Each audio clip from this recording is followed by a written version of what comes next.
When you come out of surgery, the one thing you expect is family waiting to take you home. But as I stood at the curb that day, stitches still burning in my side, I learned just how wrong I was.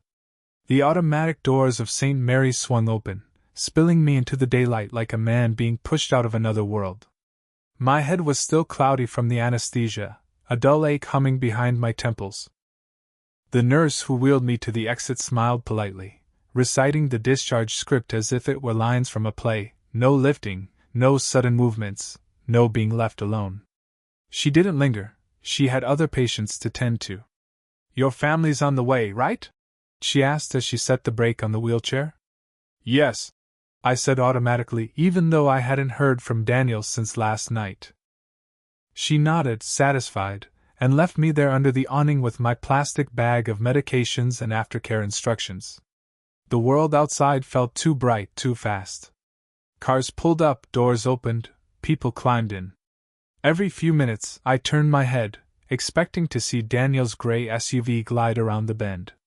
But the minutes stretched. The sun climbed higher. My side burned under the fresh stitches, each breath tugging against the bandages. I pulled out my phone. Still no call. No message. Just the distant chatter of traffic and the squeak of sneakers as people hurried in and out of the hospital. Finally, my screen lit up, a message from Rebecca. Running behind. You'll have to manage on your own. I blinked at the words, my stomach sinking. My thumb hovered over the phone before I hit call, dialing Daniel. He answered after 3 rings, his voice casual. Dad, hey. Daniel, where are you? The nurse said I wasn't supposed to leave alone. They told me. Yeah, about that. He cut in. Something came up. We can't make it. Just grab a taxi, all right? A taxi? My voice cracked with disbelief. Son, I just had surgery. I can't even carry my own bag. You'll be fine, he said like it was nothing. You're tougher than you think. We'll stop by later tonight to check in. And then, before I could respond, the line went dead.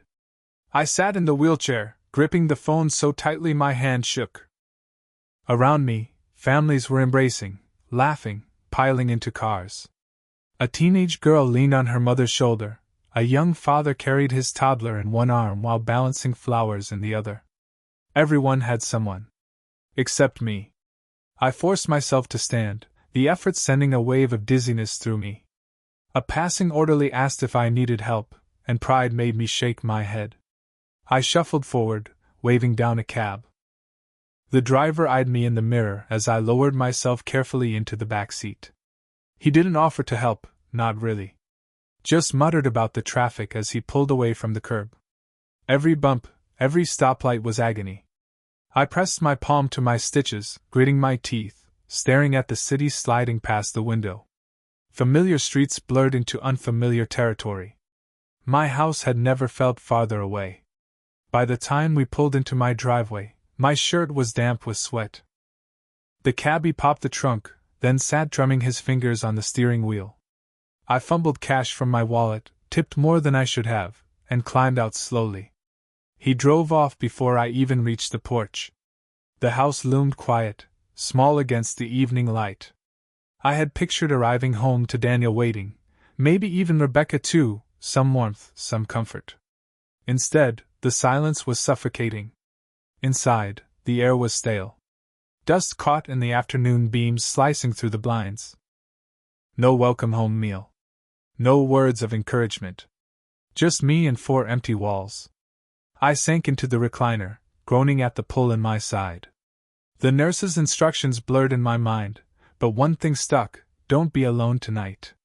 Too late. I thought about all the nights I'd stayed up with Daniel as a boy, checking his fever, making sure he drank water, sitting by his bed until he drifted to sleep. I thought about the times I drove across town in the middle of the night when he called me, scared or in trouble. The years of working overtime, saving for his college, sacrificing things I'll never get back. And today, after everything, he left me at the hospital door like a forgotten package. I dozed in and out of a restless sleep, pain tugging me awake with every shift. Hours passed. The sun dropped lower. shadows stretched across the room. And then, sometime around evening, the front door creaked open. Daniel and Rebecca had arrived at last, but not out of care, not out of love. They had something else in mind. When the front door creaked open, I thought my son had finally come to help me. But the look on his face told me he hadn't come for me at all, he'd come for something else. The sound of the latch turning jolted me awake. My eyes snapped open to the dusky glow of the living room. For a second, relief washed over me. They had come, just like they promised. I shifted in the recliner, a dull burn spreading across my stitches as I sat up straighter, trying to look less frail than I felt. The door swung open, and Daniel stepped in, thumb still moving over the screen of his phone. He didn't even glance up right away. Behind him, Rebecca followed, her perfume cutting through the stale air of the house, too sharp, too sweet. She balanced a takeout bag in one manicured hand. "Hey, Dad," Daniel said absently, his eyes flicking up for barely a moment before returning to whatever held his attention on the phone. I tried to smile, but my lips trembled with exhaustion. "You made it." Rebecca closed the door with her hip, humming softly. "Of course we did. Didn't we say we'd stop by?" She set the bag down on the coffee table. The smell of fried chicken and grease filled the room. My stomach turned, not from hunger but from the realization that the food wasn't meant for me. Daniel dropped onto the couch, sprawling out like it was his own home. Rebecca slipped in beside him, opening the bag and pulling out a carton of fries. They began sharing quietly, passing napkins back and forth, not even offering me a bite. I cleared my throat, my voice raspy. "Rough day," I said, hoping to draw something from them, some acknowledgement. The cab ride home, it was harder than I thought. Every bump felt like it might tear me open. Daniel finally looked up. "So the surgery went okay then? They didn't, screw anything up?" His tone was casual, detached. Not worry, curiosity, maybe even mild amusement. "It was routine," I said, pressing my palm against my side. "But I shouldn't have been alone." Rebecca popped a fry into her mouth, chewing slowly before answering. "Well, you weren't alone all day. You had the taxi driver." Her words stung like vinegar in a wound. I stared at her, my jaw tightening. She smiled faintly, like she'd made a clever joke. "I'm serious," I said, my voice dropping. "The nurse told me I wasn't supposed to be left by myself. I trusted you too." Daniel sighed, setting his phone aside with exaggerated patience. "Dad, we're busy people. We can't just rearrange our whole day for every little thing." Every little thing. The words hit harder than the surgeon's scalpel. I thought of the nights I sat up with him through fevers, the times I drove across town at midnight when he called me in trouble, the jobs I worked just to keep food on the table and his school fees paid. None of it was every little thing. Rebecca dabbed her fingers on a napkin, her voice syrupy. "Paul, you've always been strong. Independent. We knew you could manage.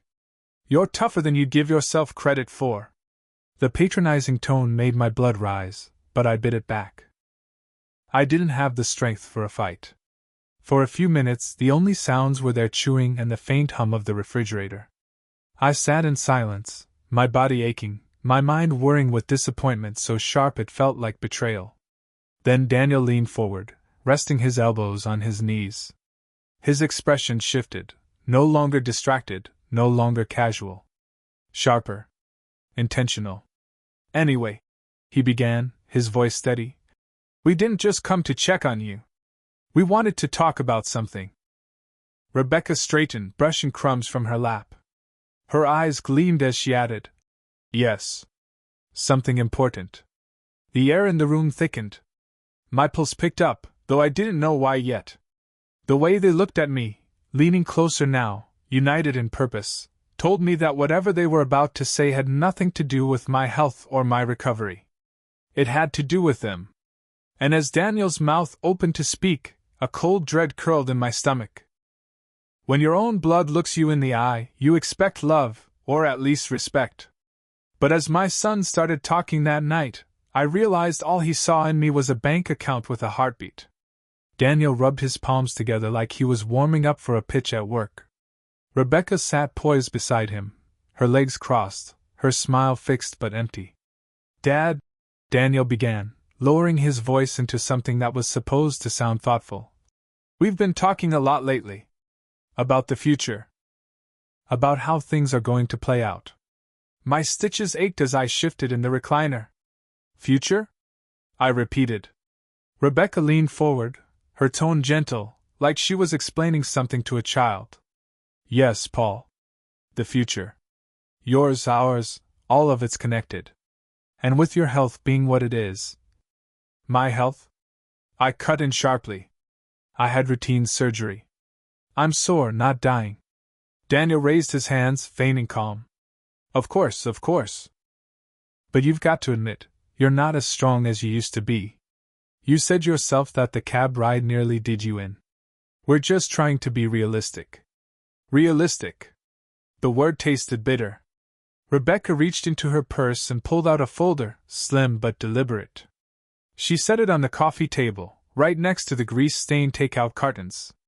We thought it might be smart to get a few things in order. Just in case.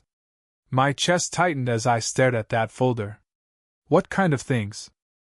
Daniel leaned back, casual now, like it was no big deal. The house. The accounts.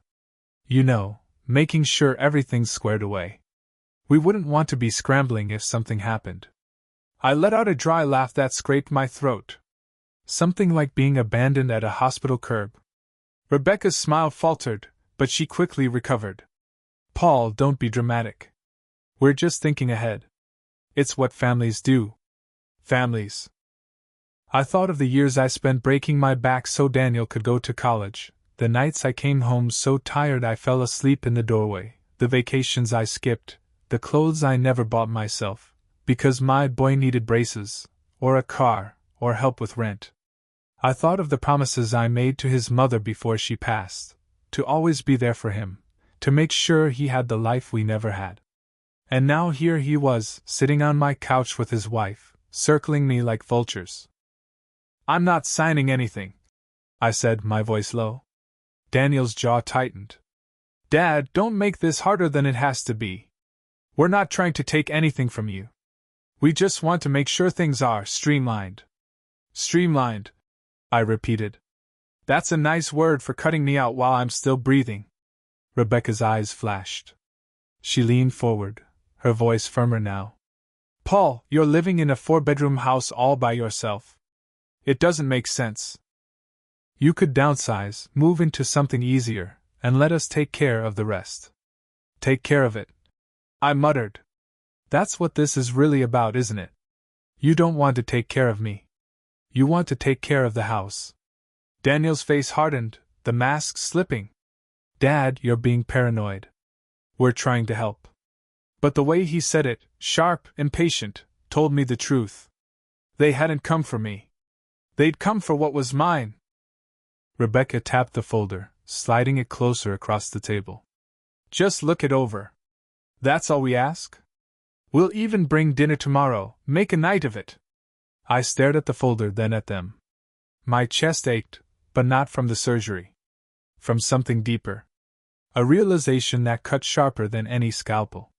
This wasn't about love. This was about possession. And for the first time, I understood, if I didn't protect myself, my own son would strip me of everything I had left. The worst part of betrayal isn't the knife in your back, it's the smile on the betrayer's face when they push it in. The folder sat on the coffee table between us, a slim stack of papers that felt heavier than any stone.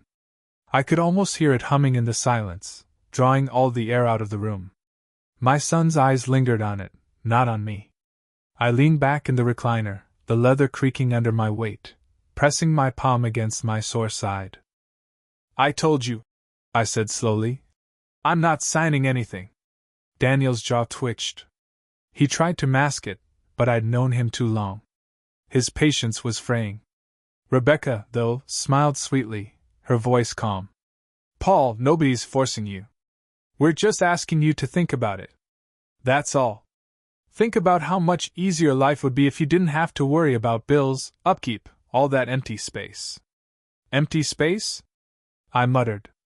This is my home. It's not empty to me. Her smile tightened, but she didn't drop it. Homes can become burdens, Paul. You deserve peace of mind. Isn't that what you want? What I wanted was my son to look at me like I was his father, not some obstacle in a financial plan. Daniel finally spoke, his voice firmer now. Dad, don't turn this into a fight. We're trying to help you. But if you keep shutting us out, we can't be responsible for what happens down the line. The words sank like ice into my gut. Responsible for what? He shrugged, feigning nonchalance. Accidents. Medical bills piling up. What if you fall and no one's around? What if you can't pay for a nurse? You don't want to end up forgotten. Rebecca laid a hand on his arm, murmuring, Daniel, as though to soften him, but the look in her eyes said she agreed with every word. My hands tightened on the armrests of the recliner. So this is what it's come to. You think you can scare me into handing over everything I've built? No, Dad, Daniel said quickly, leaning forward, his voice low, persuasive. We just don't want to see you struggle. You taught me to think ahead, to be prepared. That's all we're doing. I almost laughed, bitter, humorless. Think ahead. That had been my mantra when I worked double shifts, when I set aside money instead of buying things I wanted, when I held back for the future of my family. And now my son was using my own words as a weapon against me. I looked at him, at the stubble on his jaw, the lines starting at the corners of his eyes. He was nearly 35, but in that moment I saw the boy who used to sit on my shoulders at the county fair, the boy I once thought would grow into a man I could be proud of. Now all I saw was hunger. Rebecca shifted closer, her perfume sharp in the air. Paul, no one's trying to hurt you. We're trying to protect you. To protect us all. If you just signed, you wouldn't have to worry anymore. Isn't that worth something? Her tone was velvet, but her eyes were steel. I shook my head. No. What's worth something is knowing where I stand with my own blood. And right now it's clear. The room fell silent. The clock ticked on the wall, louder than it had all day. Daniel finally leaned back, crossing his arms. Fine. Don't sign tonight. But don't think this conversation is over. Because it's not. We're family. And sooner or later you'll realize we're right. Rebecca gathered the folder, slipping it back into her purse with deliberate care. She smiled again, but this time there was no warmth at all. Only promise. As they stood to leave, Daniel clapped a hand on my shoulder. His grip was firm, too firm, pressing into the tender muscles around my healing wound. He leaned down, his voice just for me. Don't drag this out, Dad. We won't wait forever. And just like that, they were gone, leaving behind the smell of grease, perfume, and betrayal. When the door closed behind them, I realized something. I was no longer a father in their eyes. I was a target. And if they wanted a fight, I was done playing the victim. The lock clicked shut, and silence swallowed the house. Their perfume and greasy takeout smell still hung in the air, clinging to the furniture like an unwelcome guest. I sat motionless in the recliner, listening to the faint hum of the refrigerator and the ticking clock on the wall. The folder was gone, but its absence was louder than any presence. My body ached from surgery, my stitches pulling with every breath, but it wasn't the physical pain that kept me pinned. It was the realization that the two people I trusted most in this world had crossed a line. They hadn't come here to see if I was alive, if I was comfortable, or even if I needed a glass of water. They came for papers. For signatures. For control. I stared at the ceiling, the plaster cracked faintly above me, and thought of Daniel as a boy. I remembered him standing at the plate during Little League, nervous but determined, looking back at me for reassurance. I remembered pulling night shifts at the plant so I could afford his first car, and the way his face lit up when I handed him the keys. I remembered holding him the night his mother died, promising both him and myself that I'd never let him down. And now, after all those years of giving, all he wanted was to take. The night stretched long. I dozed off and woke with a start more than once, each time clutching my side, the ache reminding me I wasn't as strong as I used to be. Around midnight, I dragged myself up to check the locks on the doors and windows. For the first time, I didn't feel safe in my own home. Not from strangers, from my own son. Morning brought little comfort. I brewed coffee slowly, my hands trembling as I poured. That's when the first sign came. The phone rang, a number I didn't recognize. On the other end, a polite woman introduced herself as a representative from my bank. She asked if I'd considered adding another person to my accounts for ease of management. My blood chilled. I hadn't requested such a call. Someone else had. Later, I found the mail stacked neatly on the kitchen table. But I hadn't brought it in. The envelopes looked rifled through, shifted, not in the order the carrier usually left them. Rebecca had been inside yesterday, and she must have done more than just wave a folder under my nose. By afternoon, my neighbor Mrs. Carter stopped me at the fence as I hobbled outside for fresh air. She mentioned she'd seen Daniel and Rebecca on my lawn earlier in the week, pointing at the siding, walking the perimeter like inspectors. "Are you selling?" she asked cheerfully. "Not a chance," I muttered. Her brows furrowed. "Oh. Strange then." They looked like they were already measuring. The pieces began to slot into place. The call. The mail. The neighbor's comment. They weren't waiting for me to sign anything. They were already laying groundwork, already staking claims. I went back inside, my heart pounding, the house suddenly feeling like contested ground instead of a sanctuary. That evening, as the light faded, I sat at the kitchen table with a notebook. My hand shook as I wrote, the pen scratching across the paper in uneven lines. They want me gone. They want what I built. I'll show them what it means to underestimate me. I made lists. People I could trust, fewer than I would have liked, but a few old colleagues still picked up when I called. The lawyer I hadn't spoken to in years but still kept on retainer. The safe deposit box they didn't know about, with copies of documents they'd never touch. I thought of Daniel's hand gripping my shoulder last night, pressing into my wound, his voice low. "Don't drag this out, Dad. We won't wait forever." Good, I thought. Let him grow impatient. Let him think I was weak, cornered. Because the truth was, I wasn't cornered. Not yet. For the first time since the surgery, I felt a spark of something fierce. Not just survival, revenge. I went to bed sore, tired, but strangely calm. As I closed my eyes, I told myself, they think I'm too weak to fight. They've forgotten who I am. I'll remind them. Sometimes the best way to win a fight isn't to swing first, it's to smile, nod, and let your enemy believe you've already surrendered. I heard them before I saw them. The crunch of gravel in the driveway, the slam of car doors, Rebecca's high laugh cutting through the evening air. I sat up straighter in the recliner, wincing as my stitches pulled. My heart hammered, not from fear but from the effort it took to arrange my face. Tonight wasn't about anger. Tonight was about performance. The front door opened without so much as a knock.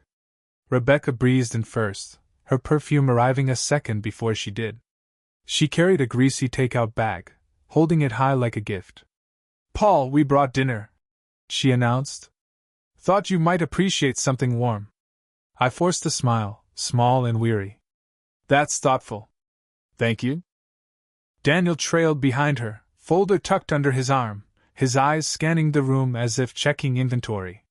He didn't bother with small talk. "Dad, we need to talk." I leaned back, feigning fatigue, and let my voice soften. "Maybe you're right. Maybe I was too harsh the other night." Rebecca's eyes sparkled, the kind of sparkle you see in gamblers who think the deck is stacked in their favor. She set the food on the coffee table and began unpacking cartons. "We understand, Paul. Change is hard, but it's for the best. You'll see." They sat across from me on the couch, unwrapping burgers, passing fries back and forth like it was any other evening. Grease stained the napkins, wrappers crinkled, soda fizzed as Daniel cracked open a can. They laughed at something on his phone, showing each other a meme, while I sat there in silence, pretending to nibble on a fry. But I was watching. watching how relaxed they'd become, how certain they were that the fight was already over. Daniel finally wiped his hands and reached for the folder. He slid a few pages across the table toward me. "Just a few forms," he said casually. "Nothing complicated. Authorization for us to manage bills, make sure everything's squared away. You'd barely notice the difference." I picked up the papers slowly, letting my hands tremble like an old man's. My eyes scanned the lines, not missing a word, though I squinted as if the print blurred. I could see what they were: backdoor access, little legal hooks dressed up as kindness.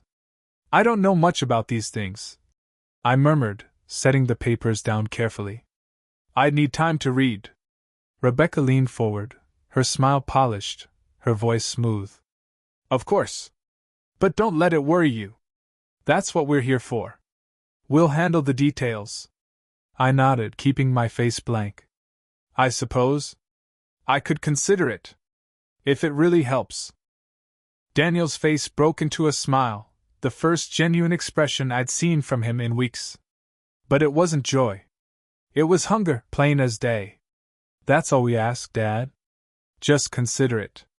I could see it then, how they relaxed, how the tension left their shoulders. They believed me. They thought the stubborn old man had finally been broken by age and stitches. But while they ate their dinner and congratulated themselves in quiet glances, I was already planning. Every yes I gave them, every nod, every soft word was another inch of rope I was letting them wind around their own throats. After they left that night, leaving behind greasy cartons and the faint echo of Rebecca's perfume, I went to my desk. I pulled out my own folder, one they didn't know existed. Inside were documents they hadn't asked about, assets they couldn't touch, protections I'd put in place years ago when I still trusted no one but myself. I spread them out across the desk, smoothing the pages with steady hands. They thought they were playing chess. But they'd forgotten who taught Daniel how to play in the first place. And now, it was my move. They thought I was a pawn shuffling across the board. But the thing about pawns is this: if you play long enough, they turn into something stronger. The morning after Daniel and Rebecca's dinner visit, I sat at the kitchen table, a mug of coffee cooling in my hands. The papers they'd left me lay stacked neatly where I'd placed them, untouched. Sunlight streamed weakly through the blinds, dust swirling in its beams. The house was quiet, but I no longer heard peace in the silence. Only tension, like the air itself, was waiting. I reached for the phone. My fingers hesitated, hovering over the numbers, before I finally dialed. "Law offices of Whitman and Clark," a crisp voice answered. "Elaine," I said, recognizing my lawyer's assistant. "It's Paul." There was a pause, then warmth entered her tone. "Mr. Harris, it's been a while. How are you?" "Recovering," I said simply. "But I need to make sure my affairs are still protected." Within minutes, she had scheduled a discreet appointment for later that week. Nothing over email, nothing obvious. I stressed the importance of privacy, and she understood. I'd hired them years ago for a reason, professionals who knew how to handle matters without leaving a trail for prying eyes. When I hung up, I felt lighter. One move made. Later that afternoon, I made another call. This one to Frank, an old friend from my days at the plant. We hadn't spoken in years, but when he picked up, his gravelly voice carried the same steadiness I remembered. "Paul? Damn, it's been ages. Thought you'd forgotten about me." "Not a chance," I said. "Listen, I might need a favor soon. Nothing illegal. Just someone I can trust." There was no hesitation. "Say the word." I hung up with a faint smile. Friends like Frank were rare. Men who understood loyalty wasn't something you wrote down in a folder, but something you lived. That evening, Daniel and Rebecca returned. Predictable. Like wolves checking on a wounded deer to see if it had stopped struggling. I played my part. Rebecca perched on the couch, all sweetness and smiles. "Paul, did you look over the papers?" I scratched my chin, frowning thoughtfully. Some of it made sense. Some of it didn't. "I suppose I'll need more time." Daniel tried to hide his impatience, but I saw it in the way his leg bounced, in the tightness of his jaw. Dad, don't overthink it. It's just a formality. We'll take care of everything. Maybe, I murmured, letting my voice trail off. I even slid the papers a little closer to me, as if considering them more seriously. They relaxed again, just like I expected. They saw what they wanted to see, an old man softening, giving way. But inside, my mind was sharp, sharper than it had been in years. I remembered lessons from the plant floor, from years of negotiating contracts and dealing with foremen who'd squeeze you dry if you let them. Patience. Strategy. Timing. These were the tools of survival. Daniel thought he was teaching me how to let go. Rebecca thought she was lulling me into agreement. What neither of them realized was that I was letting them build their confidence brick by brick, so that when it all collapsed, the fall would be harder. Before leaving, Daniel clapped me on the shoulder again, lighter this time, but his words carried weight. Dad, we're glad you're coming around. We'll have you signed soon enough. Maybe this weekend. I nodded, expression blank. We'll see. As their car pulled away, I stood at the window, watching the taillights disappear down the street. My stitches ached, but my heart felt steady. They thought they were closing in. But the truth was, I had just made my first move. It's one thing to watch your children grow bold. It's another to watch them make themselves comfortable in a life you're not dead enough to give them. By the end of the week, Daniel and Rebecca no longer acted like visitors. They arrived at the house when they pleased, never bothering to knock, and moved through the rooms as if they'd already signed their names on the deed. Rebecca was the worst offender. She'd breeze through the living room with her shopping bags, her heels clicking on the hardwood, and make casual remarks that cut deeper than she knew. This rug doesn't fit the space. A bigger one would really open it up. Or, these curtains are too heavy, something brighter would modernize the place. She spoke with the air of a decorator, but her tone was ownership. Daniel was subtler, but no less invasive. He wandered the halls with his phone out, snapping pictures of the furniture, the yard, even the garage. When I asked what he was doing, he gave me a shrug. Just making an inventory. Inventory. Of my life. One afternoon, I shuffled into the kitchen to find Rebecca with both hands in my cabinets, rearranging the dishes. It's more efficient this way, she said breezily, as if efficiency had ever mattered in a home that had been mine for decades. Daniel stood nearby, peering at my refrigerator. Dad, when's the last time you had this thing serviced? When we're here more, we'll need it running right. When we're here more. The words stuck in my chest like shards of glass. I forced myself to smile, to nod, to play the part of the worn-down old man. But inside, every casual remark, every invasion, every assumption built my anger brick by brick. The house that had once been filled with laughter, with my wife's humming and my daughter's footsteps, now echoed with voices that treated me like a placeholder. My home, my refuge, was being colonized by my own blood. That evening, after they left, I moved slowly through the rooms. My stitches pulled with every step, but I pushed through the pain.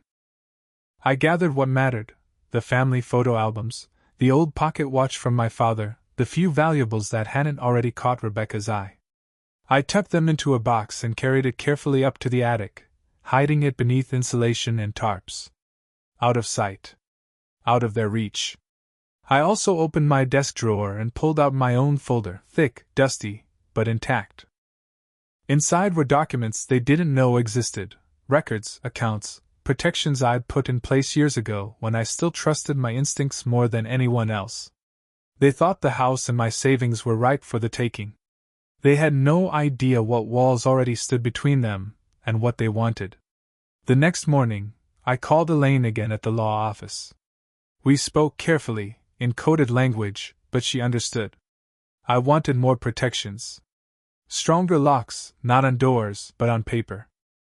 She assured me it could be done. Quietly. Thoroughly.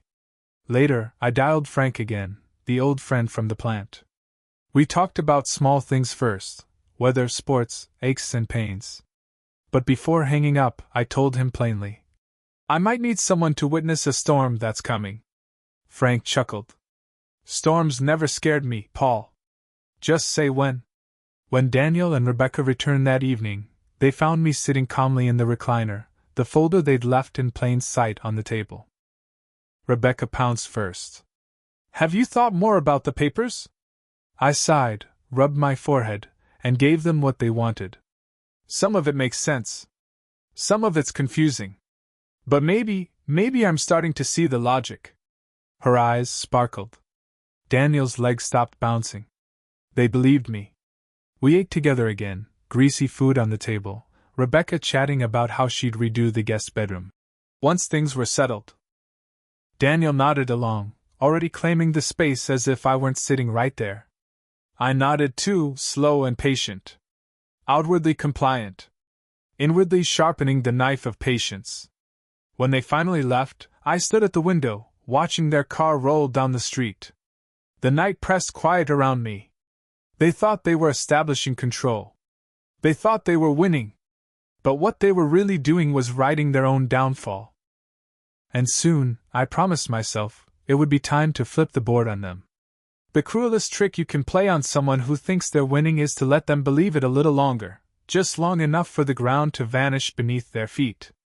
By the second week, Daniel and Rebecca didn't just treat my house as theirs. They paraded it as if the papers were already signed. Rebecca strutted through the living room with two of her friends one afternoon. I sat in the corner, quiet, invisible. She gestured at the walls like a realtor. This wall could come down. Open plan, brighter, more modern. And over here. She pointed toward my old oak dining table, scarred from years of family dinners. We'll replace this with something sleek, maybe glass. One of her friends glanced at me. And Paul? Rebecca lowered her voice just slightly, but not enough. He's coming around. Daniel's handling it. Won't be long. Their laughter floated through the room. I gripped the armrest of my chair until my knuckles went white. That table had held my wife's last birthday cake, Daniel's first report card, countless Sunday dinners. Now it was just an obstacle in Rebecca's design plans. Daniel was no better. He spent hours in the garage, taking pictures of my tools, even lifting the tarp off my old motorcycle, the one I'd promised myself I'd ride again after recovery. Might sell this, he muttered, not to me but to himself, as though my ears no longer worked. That night, when they left, I crept up to the attic. My stitches ached with every step, but I forced myself to climb. I pulled out the box I'd hidden days earlier and checked everything again. The heirlooms, the documents, the photo albums. Safe. Untouched. But hiding wasn't enough anymore. It was time to move forward. The next morning, I called Elaine at the law office. She scheduled me for that afternoon. I drove slowly, carefully, wincing every time the seatbelt pressed against my wound. Elaine met me in a private room. She was sharp-eyed, brisk, the kind of woman who didn't waste words. I laid out everything, the pressure, the papers, the manipulation. She listened without interrupting, tapping her pen softly against a yellow legal pad. When I finished, she pushed her glasses up her nose and said, "Paul, we can put safeguards in place. Strong ones. Trusts. Clauses. As long as you don't sign their documents, they can't touch your assets." I exhaled slowly, the weight on my chest easing. "And if they keep pushing? Let them," she said firmly. "The more evidence we gather, the stronger your case. If it comes to court, pressure, manipulation, even subtle threats, it all matters. Document everything." I nodded. Document everything. When I left her office, the late afternoon sun felt brighter, sharper. For the first time in weeks, I felt control slipping back into my hands. That weekend, Daniel and Rebecca returned, folder in hand. They were restless, hungry. Rebecca's voice was syrupy, but I saw the steel beneath. "Paul, we should finalize things. You'll feel better once it's done." Daniel leaned forward, elbows on his knees. "This weekend, Dad? Let's not drag this out." I feigned hesitation, frowning at the papers. Maybe this weekend could work. Their relief was visible. Rebecca let out a small breath, as if she'd been holding it. Daniel smiled, satisfied, his eyes gleaming with victory. I kept my face slack, tired. The perfect mask. But inside, my mind was sharp as broken glass. I had protections in place, a lawyer ready, evidence piling up. They thought they were circling a weak old man, closing in on the kill. What they didn't see was the trap tightening around them. That night, I spread the papers across the table and stared at them, my stitches throbbing with each breath. My body might have been healing, but my will had never been stronger. They wanted my house, my life, my legacy. But this weekend, they'd find out what happens when you corner a man who has nothing left to lose. When you set a trap, the hardest part is waiting. But the sweetest part, the only part that matters, is watching them step into it with both feet. The weekend arrived heavy with expectation. I knew they'd come. I spent the morning preparing, not the house, but myself. I laid the folder they'd left me neatly on the coffee table. I even brewed coffee, though I had no intention of drinking it. Everything had to look ordinary, compliant. At 2 sharp, Daniel's car rolled into the driveway. He parked across the width again, boxing me in, as if I had anywhere to go. Rebecca climbed out first, bright smile plastered across her face. She carried a pen in her purse, and I could practically hear it clicking in her head. "Paul!" she sang as she stepped inside. "Today's the day, isn't it? You'll feel so much better with this settled." Daniel followed, folder tucked under his arm like a prize he'd already won. "Let's make this easy, Dad. No fuss. Just a few signatures and it's done." I lowered myself into the recliner, making the act convincing, a slow, tired man, worn out by resistance. I gestured to the coffee table. "Set it down. Let's see." Daniel laid out the papers, spreading them like a dealer at a blackjack table. Rebecca perched on the edge of the couch, eager, pen in hand. I let the silence stretch. The clock ticked on the wall, louder and louder. My fingers brushed the edge of the papers. Then I looked up, meeting Daniel's eyes. "Funny thing," I said softly. "I had some papers of my own drawn up this week." Rebecca's smile faltered. "What do you mean?" I leaned back, slow and steady. "Legal protections. Trusts. Safeguards. Turns out you can't just bully an old man into signing his life away. Not legally. Not anymore." Daniel's jaw tightened. "Dad, don't play games." "No," I said, my voice sharpening. "You've been playing games. Rearranging my home. Parading your friends through here like it's already yours. Pressuring me when I was fresh out of surgery. But here's the truth, everything you've done, every word you've spoken, every push, it's evidence. And my lawyer has it all." Rebecca blinked rapidly, her voice rising. You called a lawyer?" "Of course I did," I said. "What kind of fool do you take me for?" Daniel slammed his palm against the table. "We were trying to help you. You're too old to manage all this." I rose slowly from the recliner, pain in my side but fire in my chest. "Too old?"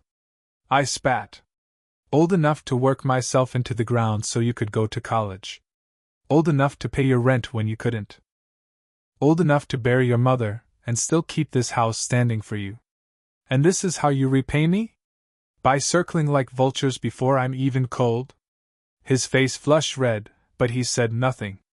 Rebecca reached for the papers, as if to salvage the moment, but I snatched them away and tore them in half, then in quarters, the sound loud in the room. The pieces fluttered to the floor like dead leaves. "This is my house," I said, voice low but steady. "My life. And if you think you can take it, you'll be fighting the law, not just me. You wanted me weak. You forgot I've spent my whole life getting back up when people thought I was down." Silence filled the room. The only sound was Daniel's heavy breathing. Finally, Rebecca grabbed her purse and stood. "Come on, Daniel. Let's go." He hesitated, his eyes still on me, but there was nothing left for him to say. They left without another word, the door slamming behind them. I sank back into the recliner, my body aching, but my spirit steady. For the first time in weeks, the house felt like mine again. Quiet, yes. Lonely, perhaps. But mine. I looked around the living room, at the walls they'd wanted to tear down, at the table they'd wanted to replace. Every scar, every scratch, every crack was a piece of my life. A life I'd built, protected, and defended. They thought they could take it from me. But they'd forgotten one thing. I wasn't done fighting. And I never would be. That was my story. Now I'd like to hear yours. Share it in the comments below.